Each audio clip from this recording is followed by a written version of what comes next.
नमस्कार श्री स्वामी समर्थ सर्वांना.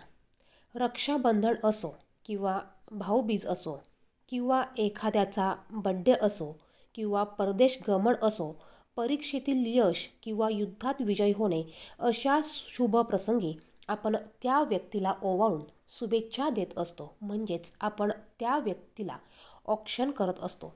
तर असं हे औक्षण कसं करायचं, औक्षणाचं ताट कसं तयार करायचं, ह्या ताटामध्ये कोणत्या कोणत्या वस्तू असाव्यात, दिवा तेलाचा की तुपाचा असावा, या सर्व विषयीची माहिती आपण या व्हिडिओमध्ये बघणार आहोत. औक्षण आपण प्रत्येक शुभप्रसंगी तिथीला करत असतो आणि हे औक्षण करत असताना आपल्याला हे ताट कसं तयार करायचं आहे याविषयीची संपूर्ण माहिती आपण या व्हिडिओमध्ये बघणार आहोत. औक्षणाचे महत्त्व काय तर पहा, औक्षण करताना दिव्याच्या साहाय्याने उत्सर्जित होणाऱ्या किंवा प्राप्त झालेल्या लहरी आरती करणाऱ्या व्यक्तीच्या शरीराभोवती फिरवणारे संरक्षक कवच तयार करतात. औक्षण करणे किंवा ओवाळणे हा हिंदू धर्मात सांगितलेला छोटासा विधी आहे. मग वाढदिवस, परदेशगमन, परीक्षेतील यश, युद्धात विजय होणे अशा शुभप्रसंगी त्या त्या व्यक्तीला ओवाळून शुभेच्छा देण्याची ही पद्धत असते. तसेच मुले, सुसंस्कृत व्यक्ती, स्वागत मूर्ती, युद्धासाठी बाहेर पडलेले सैनिक, राजे, संत यांचे औक्षण केले जाते. सामान्यतः घरातील मंदिरात एखाद्या व्यक्तीला देवतेसमोर बसवून औक्षण केले जाते. विशेष कार्य असल्यास त्या कार्यस्थळी औक्षण केले जाते. औक्षण करण्यासाठी तुम्ही कुठल्याही प्रकारचं बघा, कोणतंही ताट तुम्ही घेऊ शकतात. मग तुम्ही देवाचं तामण घेऊ शकतात, पितळी ताट घेऊ शकतात, अगदी स्टीलचं ताट देखील तुम्ही घेऊ शकतात. फक्त तुम्हाला कुठल्याही प्रकारचं प्लॅस्टिकचं ताट किंवा डिश तुम्हाला औक्षण करण्यासाठी घ्यायची नाही आहे. तर एक म्हणजे तुम्ही ताट कोणत्याही प्रकारचं घेऊ शकतात. दुसरं म्हणजे दिवा. आता दिवा तुम्ही पितळेचा घेऊ शकतात, चांदीचं निरंजन घेऊ शकतात किंवा तुम्ही कणकेचा दिवा देखील बनवू शकतात. शक्यतो रक्षाबंधन असो किंवा भाऊबीज असो, कणकेचा दिवा बनविला जातो. तुम्ही पितळेचा दिवा घेतला तरी चालणार आहे. दिवा घेतल्यानंतर आपल्याला यामध्ये जोडवात, लांब जोडवात ही घ्यायची आहे. यानंतर या दिव्यामध्ये आपल्याला तेल घालायचं आहे. चुकूनही आपल्याला तूप घालायचं नाही आहे.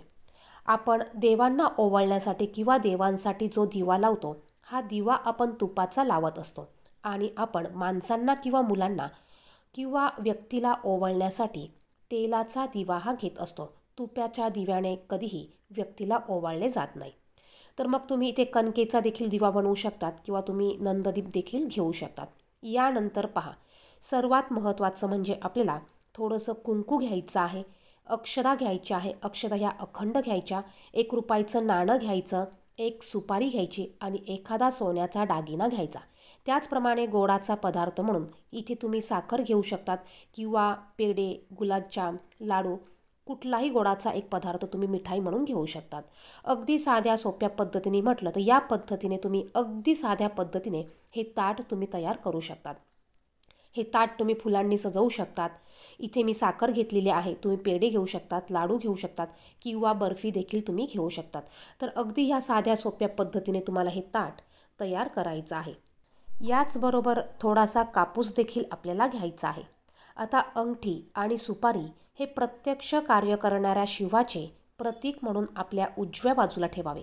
सोन्याचे ओवाळण्याचा अर्थ सोन्यासारखे निष्कलंक आणि झळझळीत आयुष्य त्याला लाभावे हा आहे.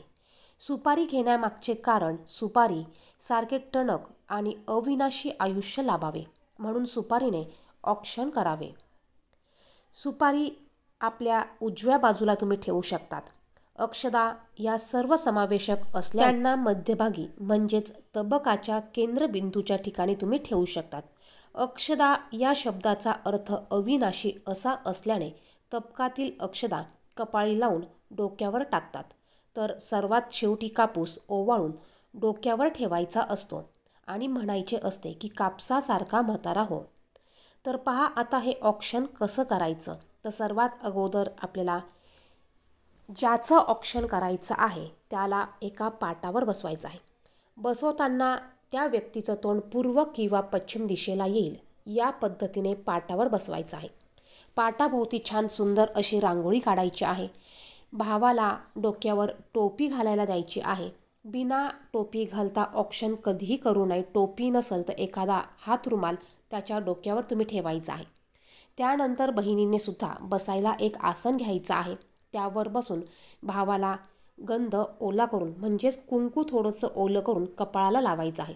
या ओल्या कुंकवावर तुम्हाला अक्षदा ह्या लावायच्या आहे. 2, 5 जितक्या अक्षदा बसतील तितक्या अक्षदा तुम्हाला ह्या कुंकवावर चिटकवायच्या आहे.